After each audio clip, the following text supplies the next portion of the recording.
so much, Professor Gadre. Now I would like to request our Executive Director, Dr. Prabhat Ranjan, to welcome our guests and address the audience. Dr. Prabhat Ranjan is basically a nuclear fusion scientist. He has made major contribution to the field of nuclear fusion for nearly 2 decades in the national laboratories of India and US. Many of his ex-colleagues consider him as Tokamak Doctor of India. For those not familiar with the word, tokamak is the name given to most promising form of nuclear fusion reactor device, where an attempt to create artificial sun on Earth is made to solve the energy crisis facing the world. He was educated in IIT Kharagpur and Delhi University, while he obtained doctorate from University of California, Berkeley in 1986. Before joining TIFAC in April 2013, Dr. Ranjan served as professor at Dhirubhai Ambani Institute of ICT, Gandhinagar for 11 years. During this period, he carried out several innovations using sensor network in the field of wildlife tracking, India's Moon Mission Chandrayaan-2 project, among others. His notable contribution in trying to help persons with severe disabilities through innovative technology such as brain-computer interface has not only won him awards but also brought smiles on many faces. Please put your hands together for Dr. Prabhat Ranjan. Thank you.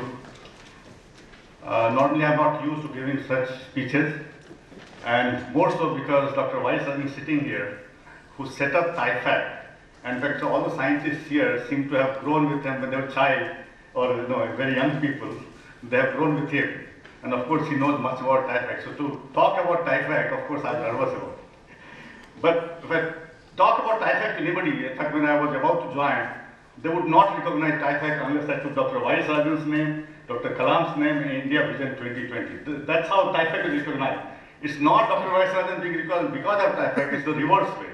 TIFAC is recognized because of the contributions they made. So welcome to family again. The other organization that we have known, whenever we talk of international relationship, we always talk of IASA.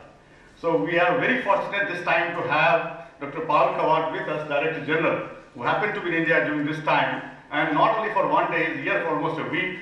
So welcome again, and we have had very interesting meeting and hope that relationship will strengthen further. We have 2 more dignitaries on dais, Professor Varun Sahni and Dr. Jargar. Both of them are again family members because we have been working together on India Vision 2035 exercise that TIFAC is involved in. So ladies and gentlemen, thank you very much for joining this evening. Let me start by talking a little bit about what we are doing in TIFAC. Although as I said that I am the newcomer to this game, and most of the people here have known about TIFAC much more than I have.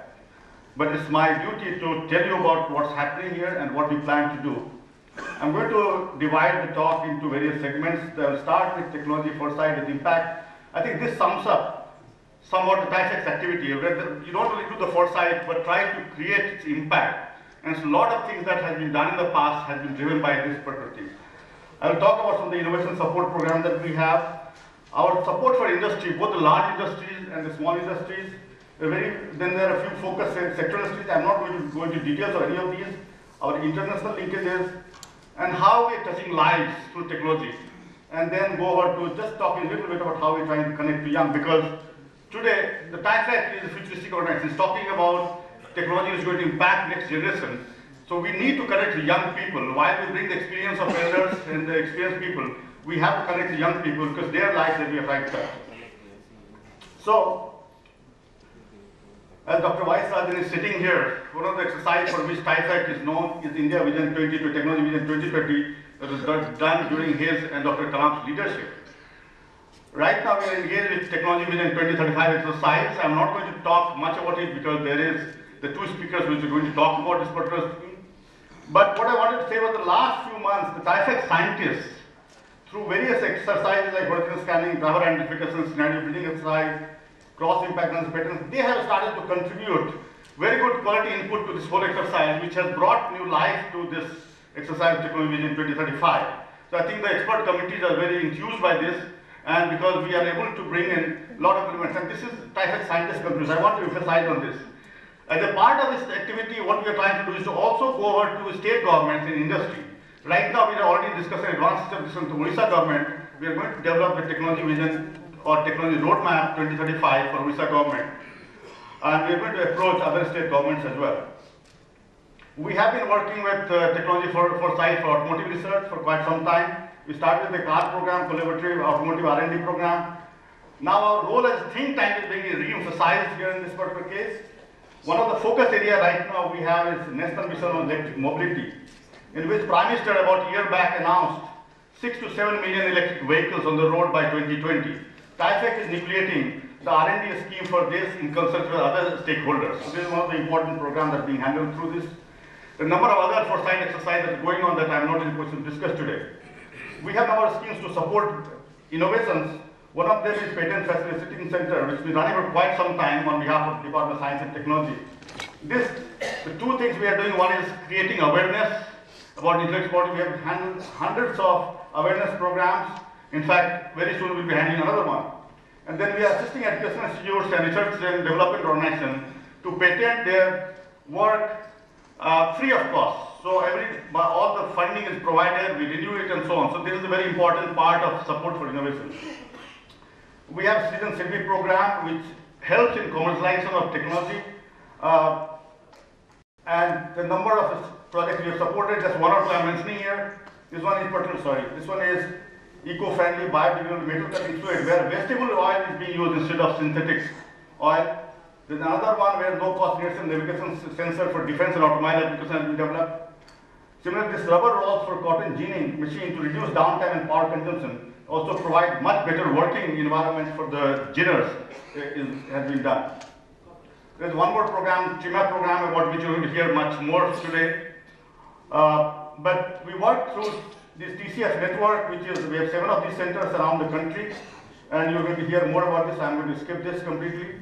In terms of industry, we have programs to support both large and small industry. Large industry, what we are doing is that we are helping by training them in foresight, how to do foresight exercise, so that the Indian industry becomes globally competitive. Because if they need to compete globally, they have to work 20-25 years ahead in time. Otherwise, by the time technology develops, we are only technology importers and not technology exporters.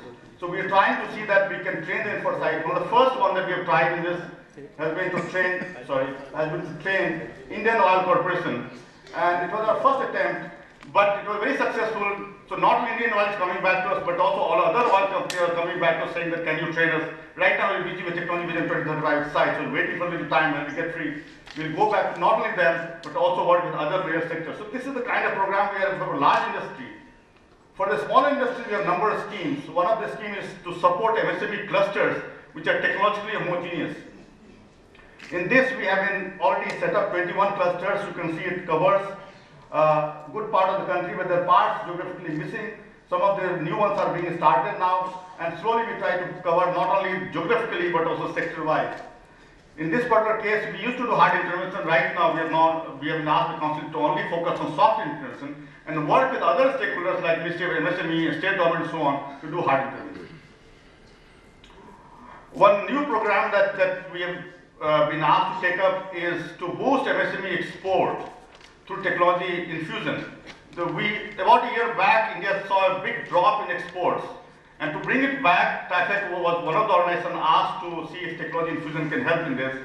In this particular case, we have identified 4 sectors initially. One is technical textiles, electronic system design manufacturing, essential oil, and guar gum. I just want to spend one time. Electronics, ESDM, for example, is likely to cross the oil import, which is the maximum bill that we have right now, import bill. So this is a major cause of concern. Second one I want to mention is this particular guar gum. I used to live in Gujarat for about 18 years, and guar phali was something that was sold very well. I think Dr. Prabhat Ranjan's wife was coming from Gujarat. I don't know guar phali, you can ask her. I didn't like it. But I never realized that this is something that can push India's export tremendously. In the last 2 years, suddenly it jumped to become the #1 farm export in the country, crossing cotton and rice. Why it has happened? It has happened because of shale gas exploration in US, where shale gas in huge amounts are found, and in their exploration, the guar gum powder is used in the exploration. Because that industrial use from 3,000 crore rupees has jumped to some 21,000 crores, so huge jump in last 2 years. So we have been asked to look at this. This is a surprise element, but I thought to mention it because something happening in one part of the world, completely unrelated, has brought this into focus. We are also trying to promote MSME internship where we support the students because students don't want to go to small industries. We're trying to see if we can give incentive for students to go and work in small industries because their problem they can identify easily, and then we will support further by giving a final project based on that work and also support entrepreneurship if possible. And to make this successful, we are also trying to see if we can develop innovation labs, the kind of thing that Dr. Gadre has been doing, or I've been in touch with Dr. Gadre for a very long time. And in fact, my lab also used to have a lot of innovation, things that the students could convert their ideas into working prototypes. And that is very essential. So we're trying to see if we can bring that into consideration. Of course, that fact by itself cannot do this, so we'll work with various other stakeholders to achieve this. We have been working on a number of focused sectoral studies in various sectors. But one of the studies that we have taken up is to use 3D printing and see how it can change MSME sector. And you're going to hear a lot about 3D printing today. We have seen that we have an exhibition there. We have a young entrepreneur here who's developed 3D printer. And so this 3D printer is showing us a future that can revolutionize almost everything, not only in custom manufacturing, distributed manufacturing, health sector, education, but also the way we eat food. So we have taken these studies, and on that basis, we launch various programs. As I mentioned that when I talk about international linkages, EASA is the one that comes to our mind. EASA, those who are not aware of this, is the International Institute for Applied Systems Analysis. It's been in existence for more than 40 years. Of course, Dr. Paul Kawat is here, so he's going to talk about it.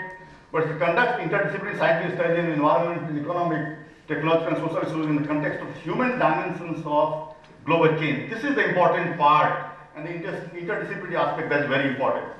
TIFAC is National Member Organization of India. We represent India in this. So a number of collaborative projects have been supported by us, but now we are trying to grow this relationship and also have a nucleus, a small group of scientists working within TIFAC and EASA in partnership to develop quantitative foresight analysis capabilities. We have other linkages that we've established. For example, the Government Foresight Network, TIFAC has started participating in this, and we plan to hold this meeting in 2015, in about 1.5 years from now. And we also plan to develop a portal for this organization so that we could facilitate international collaboration in this area. We had an Indo-India workshop nearly 1 year back, very close to this area in India Habitat Center. And a number of areas of cooperation have been identified along with exchange of scientists, young scientists especially. We have also had discussion with Japanese Science and Technology Center for intellectual property rights. And just a few days back, we had an Indo-Canada workshop on intelligent transport system. I'm moving very fast.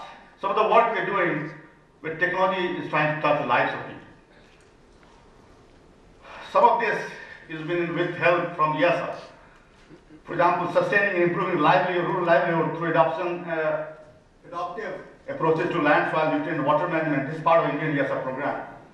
But we also plan to look at technology help to improve livelihood, to improve the quality of life, also disaster prevention and mitigation in very difficult terrains like desert, coastal region. So, for example, with Orissa government, we are working on the coastal region part.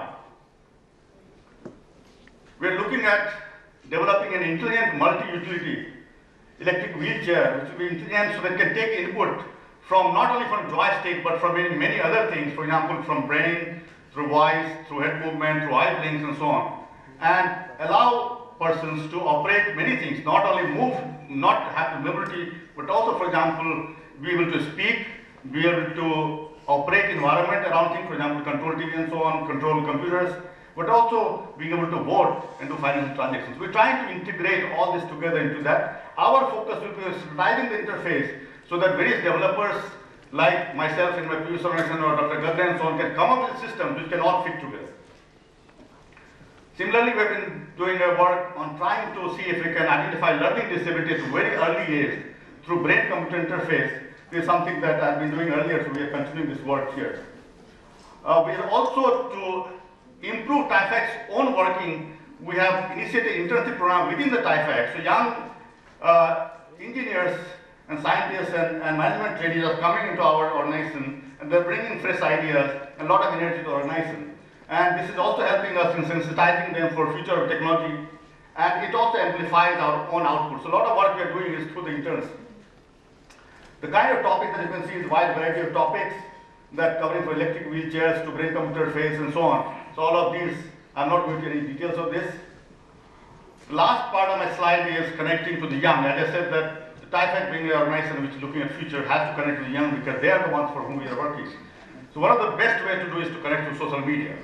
So we had a TIFAC web page, not very active, you can see that, and then we made some intentional effort, and the activity has jumped. Right now there are more than 700, there are about 760 people liking today, and this is going to go up and up. Through this, we are also sharing many information. For example, EASA announcements that come in, we are also sharing this so that the young people who want to apply to these programs can do. So this is my last slide. Thank you very much.